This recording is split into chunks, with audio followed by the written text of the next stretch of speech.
Romanos capítulo 9, a partir do verso 1, meus irmãos. Essa noite nós vamos dar continuidade à nossa série de pregações nas doutrinas da graça de Deus.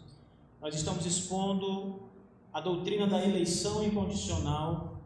Esta já é a terceira das exposições sobre a eleição incondicional.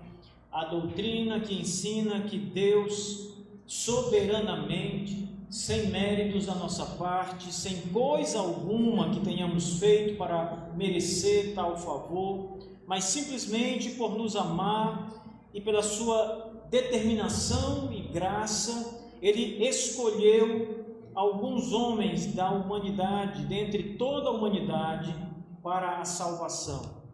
Essa doutrina, ela foi conhecida e é conhecida até hoje como a doutrina da eleição incondicional. Não resta dúvidas nenhuma de que as Escrituras falam muito claramente de uma eleição. Essa eleição na Bíblia, ela tem diversas explicações, ela pode significar muitas coisas. Mas quando se trata de salvação, há também uma eleição para a salvação apresentada com clareza em muitos textos bíblicos. Muitas passagens da Escritura vão retratar a doutrina da eleição incondicional. Essa noite nós vamos estudar uma das passagens, a passagem que está em Romanos 9. E essa é uma daquelas passagens bastante incômodas para as pessoas que não suportam falar de uma eleição incondicional da parte de Deus. Muitos homens odeiam essa passagem bíblica, irmãos, essa é a verdade. Muitas pessoas olham para essa passagem e se contorcem, porque não aceitam que um Deus soberano que está nos céus, sentado no trono glorioso da graça divina, possa ter o direito de escolher pessoas para salvar. Dentre todos os pecadores, dentre toda a raça humana, todos são pecadores segundo o testemunho bíblico. E as pessoas não suportam ouvir que Deus possa ser gracioso com alguns homens e salvar alguns desses homens incondicionalmente, ou seja, sem nenhuma condição por parte deles, simplesmente porque Deus quer salvar. E as pessoas olham para Romanos 9 e procuram de todas as formas dar um sentido diferente daquele que está claramente exposto aqui nessa passagem. O texto de Romanos 9, ele é tão claro quanto a doutrina da eleição, que não resta outra coisa senão saltar essa passagem e não falar sobre ela, não pregar sobre ela, nem mesmo lê-la na igreja por parte daqueles que negam essa doutrina.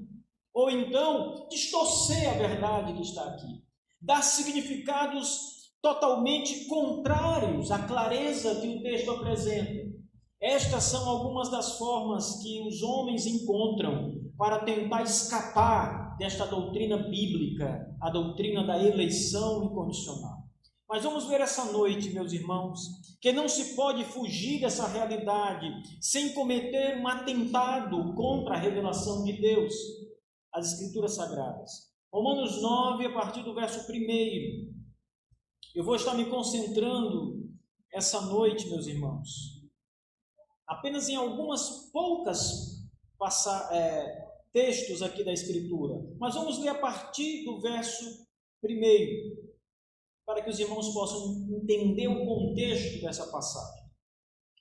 Digo a verdade em Cristo, não minto, testemunhando comigo no Espírito Santo a minha própria consciência. Tenho grande tristeza e incessante dor no coração, porque eu mesmo desejaria ser anátema, separado de Cristo, por amor dos meus irmãos, meus compatriotas, segundo a carne. São israelitas. Pertence-lhes a adoção e também a glória, as alianças, a legislação, o culto, as promessas. Deles são os patriarcas, e também deles descende o Cristo, segundo a carne, o qual é sobre todos, Deus bendito para todos sempre. Amém. E não pensemos que a palavra de Deus haja falhado, porque nem todos os de Israel são de fato israelitas. Nem por serem descendentes de Abraão são todos seus filhos, mas em Isaque será chamada a tua descendência. Isto é, estes filhos de Deus não são propriamente os da carne, mas devem ser considerados como descendência os filhos da promessa, porque a palavra da promessa é esta: por esse tempo virei e Sara terá um filho. E não ela somente, mas também Rebeca, ao conceber de um só, Isaque, nosso pai, e ainda não eram gêmeos nascidos, nem tinham praticado bem ou mal, para que o propósito de Deus quanto à eleição prevalecesse não por obras, mas por aquele que chama. Já fora dito a ela: o mais velho será servo do mais moço. Como está escrito: amei a Jacó, porém me aborreci de Esaú. Que diremos, pois? A injustiça da parte de Deus? De modo nenhum, pois ele diz a Moisés: terei misericórdia de quem me aprouver ter misericórdia, e compadecer-me-ei de quem me aprouver ter compaixão. Assim, pois, não depende de quem quer ou de quem corre, mas de usar Deus a sua misericórdia. Porque a Escritura diz a Faraó: por isto mesmo te levantei, para mostrar em ti o meu poder e para que o meu nome seja anunciado por toda a terra. Logo tem ele misericórdia de quem quer, e também endurece a quem lhe apraz. Amém. Veja que passagem, meus irmãos. Veja que testemunho belo, glorioso da eleição soberana de Deus. Aqui o apóstolo Paulo está apresentando alguns argumentos para falar sobre a eleição de Israel, especialmente para lembrar aos israelitas que a promessa de Deus de salvar o seu povo não caiu por terra. A promessa que Deus fez a Abraão de que faria dele uma grande nação e que abençoaria o seu povo e que salvaria finalmente o seu povo, essa promessa se cumpre totalmente. Mas Paulo também está admitindo aqui que há um grande problema com Israel, porque Israel rejeita a Cristo. Os textos que antecedem o capítulo 9 vão dar testemunho dessas questões todas, da incredulidade de Israel. E Paulo então começa a dizer: mas como pode? Eles são israelitas. Veja que ele começa dizendo: tenho grande tristeza e incessante dor no coração. E eu mesmo, diz Paulo, desejaria ser maldição, eu desejaria ser separado de Cristo, por amor dos meus irmãos, meus compatriotas segundo a carne, israelitas segundo a carne, que nasceram de Abraão, que são fisicamente descendentes de Abraão, aqueles que estão lá em Israel até hoje. Paulo está lamentando, porque eles estão se perdendo, porque eles rejeitam a Jesus Cristo e, portanto, estão sendo condenados. Rejeitar a Cristo é sinal de condenação eterna.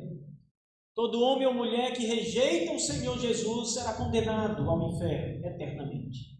E Paulo lamenta disso: eu tenho grande tristeza, eu tenho incessante dor no coração, eu lamento profundamente por eles. São israelitas, são meus compatriotas, meus irmãos segundo a carne. Ele lamenta muito. E é por isso que ele começa a dizer que a promessa de Deus, apesar disso, a promessa de Deus para Israel não falhou. A promessa de Deus para Israel são para os filhos de Abraão, ou os verdadeiros israelitas, o Israel de Deus.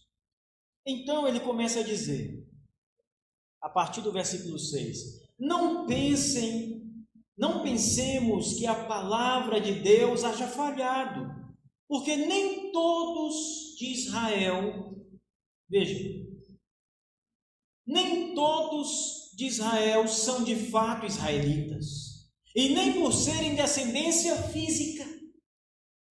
descendência física de Abraão são todos seus filhos, mas, e ele então começa a explicar, aqueles que estão em Isaque será chamada a tua descendência. Isto é, estes filhos de Deus não são propriamente os da carne, não são fisicamente aqueles que têm o sangue israelita, não são os da carne, diz Paulo, mas devem ser considerados como descendência os filhos da promessa, porque a palavra da promessa é esta: por esse tempo virei e Sara terá um filho. Essas são as palavras que Deus diz a Abraão, que Sara terá um filho aos 90 anos de idade, sendo uma mulher estéril, sobretudo, velha e estéril, mas Deus vai abrir a madre de Sara para que ela tenha um filho. Abraão já tinha 100 anos aqui, quando se torna pai.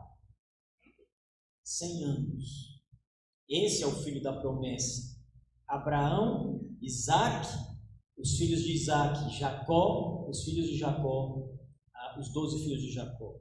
E então ele dá um outro exemplo, ele diz, e não ele somente, mas também Rebeca. Veja, versículo 10, ao conceber de um só, Isaque, nosso pai, ele teve gêmeos, Esaú, um dos filhos, e Jacó, o outro filho. E então o texto diz, e não eram os gêmeos nascidos, ainda estavam em formação, não tinham praticado o bem e nem o mal, eles ainda estavam no ventre, eles não tinham feito coisa alguma, antes mesmo do ventre, Deus já havia determinado cada um deles, mas o verso 11 é muito claro, e ainda não eram os gêmeos nascidos, não tinham praticado o bem ou o mal, e aí, na Bíblia de vocês, provavelmente essa passagem vai estar entre parênteses, não é? Estar entre parênteses significa uma espécie de explicação que o autor está dando. Ou seja, Paulo está comentando, então ele para explicar o que ele está dizendo. E ele diz o seguinte, não tinham os gêmeos nascidos, não tinham feito nem o bem, nem o mal. Então ele explica, para que o propósito de Deus, segundo a eleição, prevalecesse não por obras, mas por aquele que chama. A eleição não é por obras, Deus não escolheu um em detrimento do outro por causa das obras, porque eles não tinham feito bem ou mal, eles sequer tinham nascido ainda, exatamente Deus determinou antes do nascimento deles, porque Deus elegeu antes do nascimento, na eternidade. O que Paulo está dizendo é que esta eleição, esta escolha, ela vem antes do nascimento. Ainda não eram gêmeos nascidos, não tinham praticado bem ou mal, para que o propósito de Deus quanto à eleição prevalecesse não por obras, mas por aquele que chama. Portanto, já fora dito a ela, o mais velho será servo do mais moço. Apesar de terem sido gêmeos, um saiu primeiro. Esaú sai primeiro. Isaque sai agarrado no seu calcanhar. Mas nasceu depois. Primeiro veio ao mundo Esaú. E aí a parteira viu que tinha uma mãozinha segurando o tornozelo de Esaú. E era a mão de Isaque. Então ela puxa o segundo bebê, Isaque. Mas antes disso, Deus já havia dito para Rebeca, o mais velho servirá ao mais moço. E o texto ainda diz mais adiante, como está escrito, amei a Jacó, mas me aborreci de Esaú. Mais uma vez, a palavra aborrecer aqui significa odiar. Aqui é um contraste, amor e ódio. Não é amor e aborrecimento, é amor e ódio. E no hebraico, literalmente, a palavra tem essa tradução, odiar. O que Deus está dizendo é que ele amou Jacó, por isso escolheu Jacó, por isso disse, o mais velho será servo de Jacó, o mais novo, porque eu amei Jacó, mas aborreci-me de Esaú, odiei a Esaú. O que está sendo ensinado, meus irmãos, nessa passagem é exatamente isso: a eleição divina.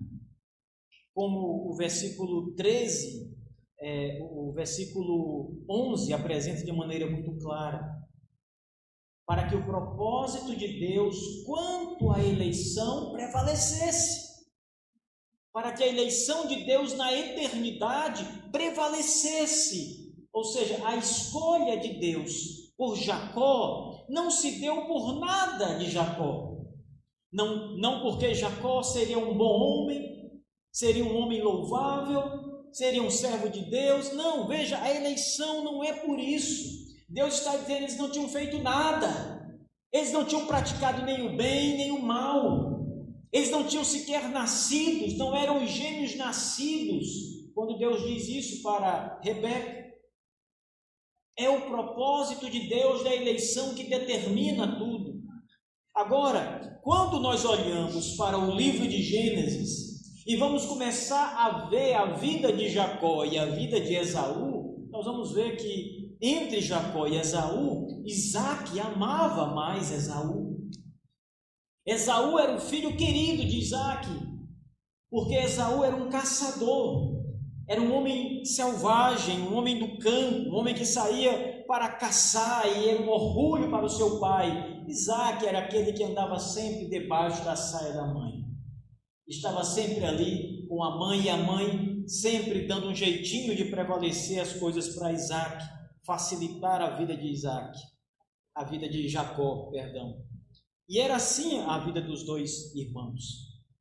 Jacó, o nome dele significa usurpador, aquele que toma, que usurpa, isso porque ele tomou o direito de primogenitura do seu irmão por meio de um plano arquitetado por sua mãe. Jacó tinha todos os atributos para ser rejeitado pelas obras, e Esaú, ao contrário, tinha todos os atributos para ser aceito. Era o orgulho do pai, era uma das colunas da família, um sustentador da casa. Mas foi o contrário, ele foi rejeitado e Jacó foi escolhido. Não pelas obras deles. Pelas obras, Esaú seria escolhido, Jacó seria rejeitado. Mas a eleição foi na eternidade, e a eleição é independente das obras humanas, independente do bem ou do mal que você cometa na sua vida. É uma determinação divina, é incondicional, ou seja, não há nenhuma condição para que alguém seja eleito, tenha sido eleito, nenhuma condição em nós. Nada em nós, simplesmente a vontade de Deus, o amor de Deus, a determinação de Deus, apenas isso. E esses que são eleitos serão chamados no tempo certo e terão as suas vidas transformadas, como Jacó teve a sua vida transformada e se tornou um outro homem depois da eleição da graça, depois do chamado por meio da eleição da graça. Não por obras, meus irmãos, não por obras. Uma outra coisa interessante nessa passagem que precisa ser comentada. Esse texto tanto fala da eleição para a salvação, eleição da graça de Deus, como também fala da preterição. Aqueles que não foram eleitos para a salvação, mas foram deixados em seus pecados. É o caso aqui de Esaú, no exemplo que está sendo dado. Esaú não foi eleito para a salvação, ele foi deixado em seus pecados. Não eleger para a salvação significa que o restante que não foi eleito é deixado em seus pecados e serão certamente condenados à perdição eterna pelos seus pecados. E aqui está um exemplo claro disso nessa passagem. Amei a Jacó, porém me aborreci de Esaú. Escolhi Jacó, mas preteri Esaú. O texto diz. E essa fé, meus irmãos, É a fé que encontramos apresentada nas Escrituras Sagradas e a fé que foi também confessada pelos nossos pais ao longo da história. Mais uma vez, deixe-me ler para vocês apenas o parágrafo 3º da Confissão de Fé Batista de 1689, capítulo 3, sobre os decretos de Deus. Capítulo 3, parágrafo 3, diz assim: por meio do decreto de Deus e da manifestação da sua glória, alguns homens e anjos são predestinados ou preordenados para a vida eterna por meio de Jesus Cristo, para louvor de sua gloriosa graça. Outros são deixados a agir em seus pecados, para a sua justa condenação, para louvor da sua gloriosa justiça. A nossa confissão de fé, bem como as Escrituras, na verdade a nossa confissão fala aquilo que está nas Escrituras Sagradas. E é muito clara a afirmação de que há aqueles que são eleitos para a salvação pela graça de Deus e aqueles que são deixados em seus pecados, que serão condenados eternamente por seus pecados. Nós não sabemos quem são aqueles que são deixados em seus pecados, e nem aqueles que serão chamados, que foram eleitos e serão chamados pela pregação do Evangelho. Eu não sei, vocês tampouco sabem, ninguém sabe senão o soberano dos céus e da terra. Mas essa é a realidade. Eu sei que nem todos serão salvos, porque há os eleitos e há os que foram deixados em seus pecados.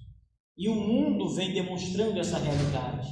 Alguns homens e mulheres, ao ouvirem o Evangelho da graça de Deus, são tocados no coração, seus espíritos são chamados ao encontro de Jesus, e estes homens e mulheres vão até o Salvador, clamando por misericórdia, confessando os seus pecados, reconhecendo sua maldade, sua miséria, sua incapacidade, como crianças vão até Cristo na dependência completa do Senhor.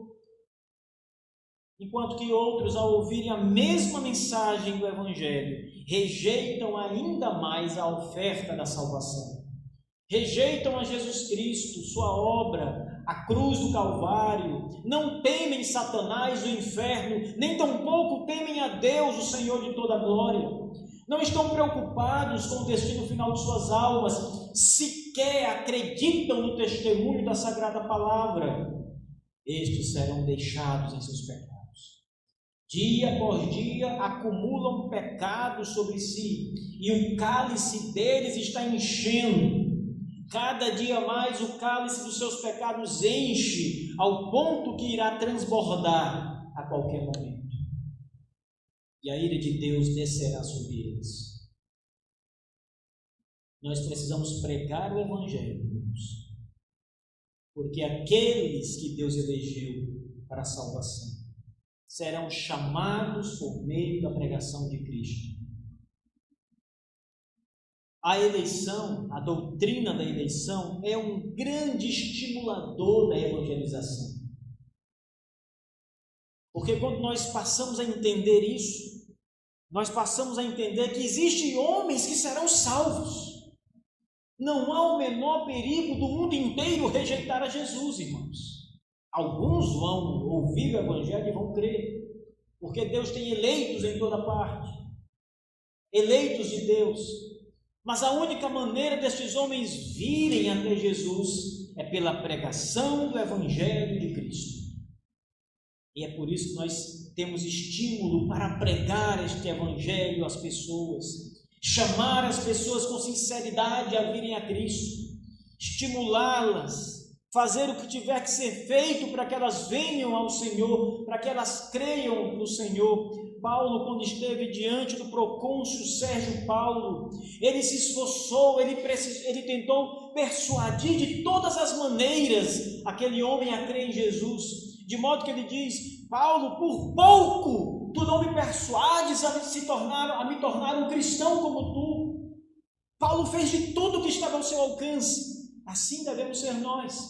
Embora saibamos que há realmente uma eleição da graça de Deus, uma eleição que garante a salvação de pecadores, nós precisamos, com toda a nossa força, com todo o nosso entusiasmo, pregar, chamar essas pessoas, exortá-las a olharem para Cristo, a confessarem seus pecados, a abandonarem sua vida de pecado e olharem para o Evangelho, para o nosso Salvador pregado na cruz.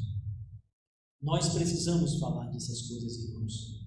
Nós precisamos anunciar isso às pessoas. Precisamos fazer com que as pessoas sentem e ouçam a pregação. Insistir com elas. No primeiro não, você não deve ir embora. Você deve insistir. Você deve, ao ponto que estiver ao seu alcance, tentar convencer as pessoas de Cristo Jesus. Os eleitos ouvirão. Eles virão. Eles não vão rejeitar. Não por todo o tempo. Podem manter uma certa resistência a princípio, mas depois ouvirão, porque é o Espírito de Deus que agirá neles. É o Espírito de Jesus Cristo que agirá em seus corações, os despertará da morte e os trará aos pés do Senhor Jesus. Não nós, mas a força e o poder que vem do alto de Deus pelo Espírito Santo. E quanto àqueles que jamais, nunca darão ouvidos à nossa pregação, nós também sabemos que alguns vão rejeitar até o último dia, até o seu último momento. Ainda que você pregue, ainda que você se entusiasme, ainda que você persuada esta pessoa, lute com esta pessoa, ainda que você insista com ela, se ela foi deixada em seus pecados, se ela foi preordenada à condenação eterna, ela jamais vai olhar para Cristo. Não porque Deus a impedirá de olhar, mas porque os pecados que ela carrega a impedirão de vir a Cristo. E o Senhor não vai arrancar essas barreiras que a impedem de vir a Jesus.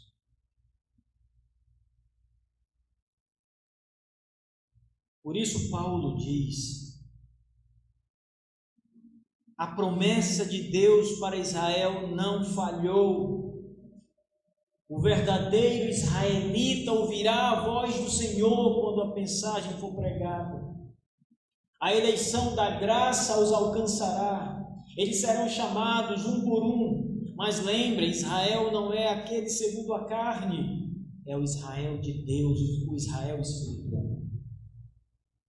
Meus irmãos, saber destas coisas, irmãos, conhecer estas verdades tão sublimes da palavra de Deus, nos dará uma nova perspectiva como cristãos, tanto com relação a nós mesmos. Você poderá olhar para você mesmo e dizer: não fui eu, foi o meu Senhor. Não fui eu que fui sábio, que fui inteligente, que me esforcei. Foi Deus que me abriu o coração, porque Ele me amou antes da fundação do mundo e me escolheu, me elegeu para a salvação. E no dia exato determinado por Ele, o Seu Espírito veio ao meu encontro e me tirou da lama da morte espiritual, abriu meus olhos e me deu um coração novo. Você vai olhar para você mesmo e saber que você depende inteiramente de Jesus Cristo para estar na presença dele salvo. Você vai rejeitar qualquer coisa que você venha pensar acerca de si mesmo, qualquer grau mais elevado que você tenha acerca de si mesmo. Todas estas coisas você então derrubará por terra e você poderá louvar o nome de Jesus Cristo inteiramente, porque a salvação é graça do começo ao fim. Começa na eternidade, na eleição da graça. Conclui-se quando o Espírito chama você e você crê em Jesus Cristo e é salvo a partir daquele momento.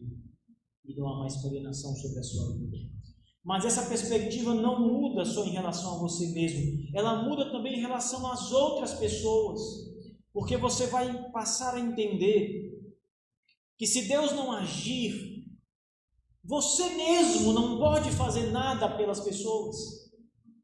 Isso vai ajudá-lo a olhar para Deus e clamar a Deus por misericórdia pela salvação dos demais. Pastor, se Deus já elegeu, por que eu orarei por esta pessoa? Porque você não sabe se esta pessoa foi uma eleita ou foi uma preterida. Você não sabe, ninguém sabe. Então cabe a nós a oração de misericórdia. Senhor, compadece-te de ti, Senhor. Se esta pessoa é uma daquelas que tu elegestes desde a eternidade, que a mensagem do Evangelho alcance e a desperte agora mesmo. Caso contrário, irmãos, você também saberá que você não fracassou ao pregar o Evangelho. Você não tem culpa nenhuma da rejeição das pessoas. Não foi o seu Evangelho que foi mal pregado. Não foi a mensagem mal explicada. Não porque você não explicou corretamente as doutrinas, mas porque tal pessoa foi deixada em seus pecados. Foram ordenadas como vaso de ira pelo próprio Senhor de toda a eternidade. Tem Ele misericórdia de quem quer. Verso 18. E também endurece a quem quer. A quem Ele quer ter misericórdia, Ele derrama a sua misericórdia e graça. Mas a quem Ele vai endurecer, tal pessoa jamais terá as barreiras retiradas para que possam ir até Jesus. Os seus pecados estarão lá, fazendo impedimento e separação entre elas e Deus. A eleição da graça, irmãos, vejam, é um ato de misericórdia.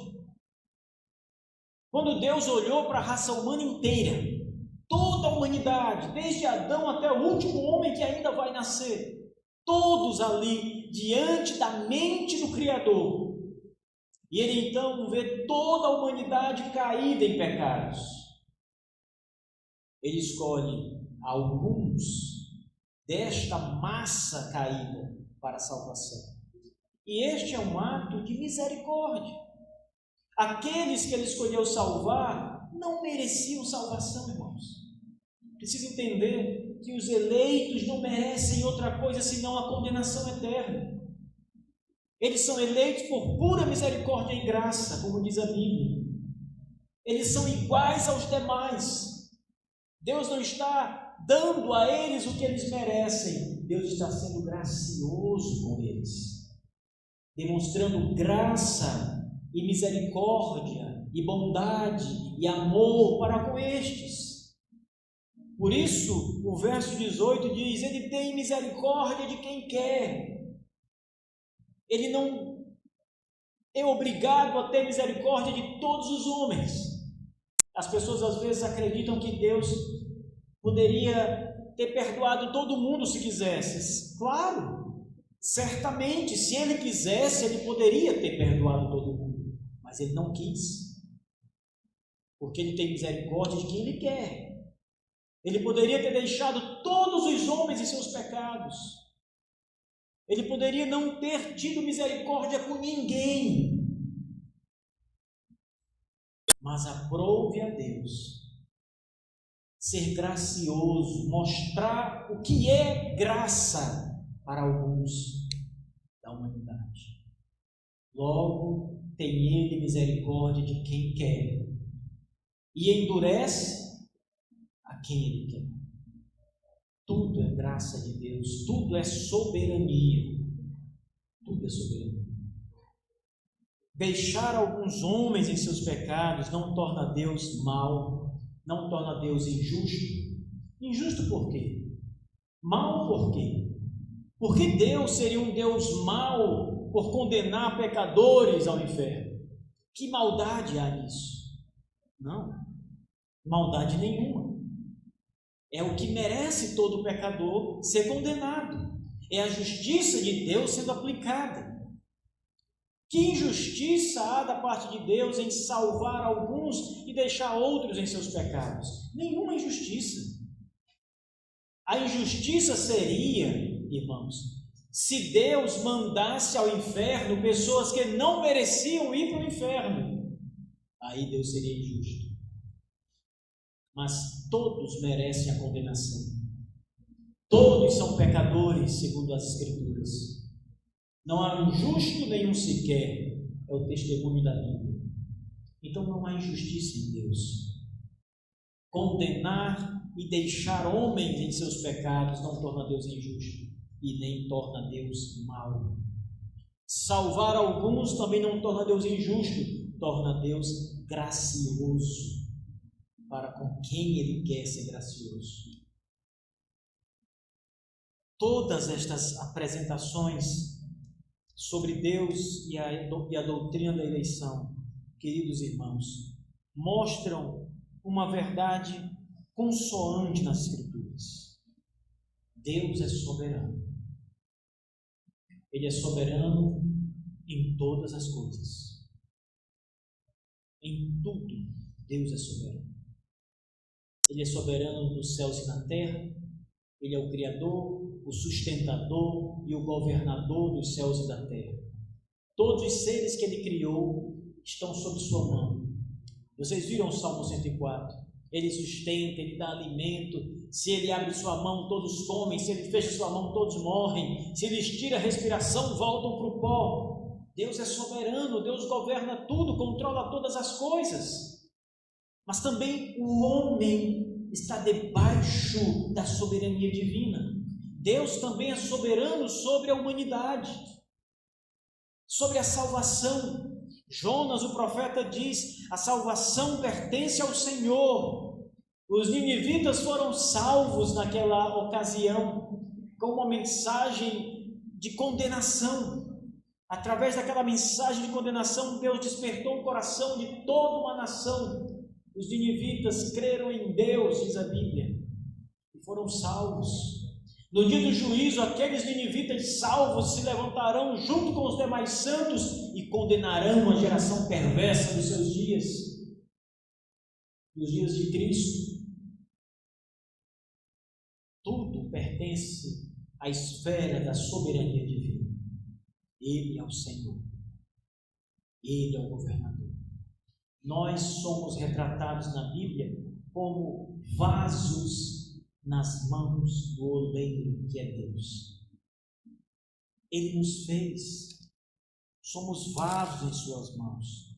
Versículo 19, apenas para completar a mensagem dessa noite. Tu, porém, me dirás, de que se queixa ele ainda, pois quem jamais resistiu à sua vontade? Quem és tu, ó homem, para discutir com Deus?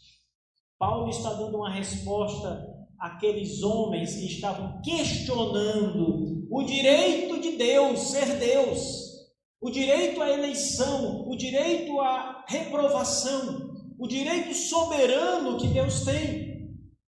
E Paulo está dizendo: quem és tu, ó homem, para discutir com Deus?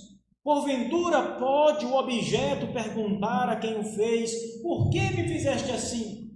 Será que este púlpito pode perguntar ao trabalhador, ao artista que o esculpiu: por que você me fez dessa forma? Eu não queria ser assim.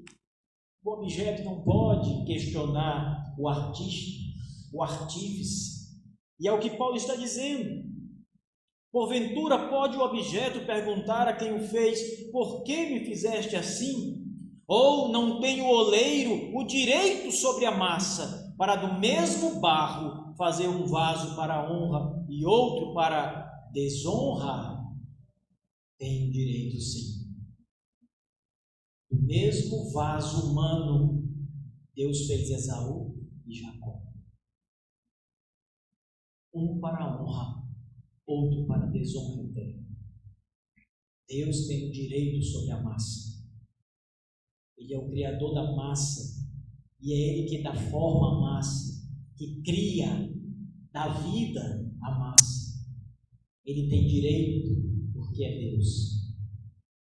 Cabe a nós, amada Igreja do Senhor, reconhecer o direito do Altíssimo sobre todas as coisas, mas especialmente sobre a eleição da graça, a eleição incondicional. Cabe a nós reconhecer que se somos verdadeiros crentes em Jesus Cristo, é porque Deus, pela sua misericórdia e graça, nos amou na eternidade e nos escolheu, sem mérito algum da nossa parte, para a salvação. Animem-se com essa doutrina. Louvem a Deus, porque Deus é muito mais glorificado com esta doutrina do que você dizendo ou achando que na salvação das pessoas Deus faz uma parte e os homens fazem outra. Que você coopera com Deus, você reparte o mérito que pertence a Deus se fizer isso. Você rouba a glória de Deus se fizer isso. Você diz: Deus, tu fez uma parte, mas eu também fiz. Eu fiz algo para estar aqui salvo. Não. O testemunho das Escrituras é que se você não fez nada para ser salvo, se não cometeu pecados e pecados e pecados, e Deus foi até você e limpou você gratuitamente. A sua contribuição está na casa dos pecados apenas. Você só atrapalhava. Sequer poderia cooperar com Deus se te fosse chamado a cooperar. Os teus pecados inutilizariam toda a obra. Se não fosse o agir de Deus soberanamente, o poder dominador do nosso Criador, para nos tomar e nos limpar do nosso pecado, irmãos, não haveria condição nenhuma se nos fosse dada a oportunidade de cooperar com Ele. Deus faria a sua parte bem feita, mas a nossa seria uma desgraça. A nossa seria pura ruína e miséria. Graças a Deus que a nossa eleição e a nossa salvação estão inteiramente nas mãos de Deus e da sua soberania, e não nas nossas mãos. Louvado seja o nosso Deus por isso.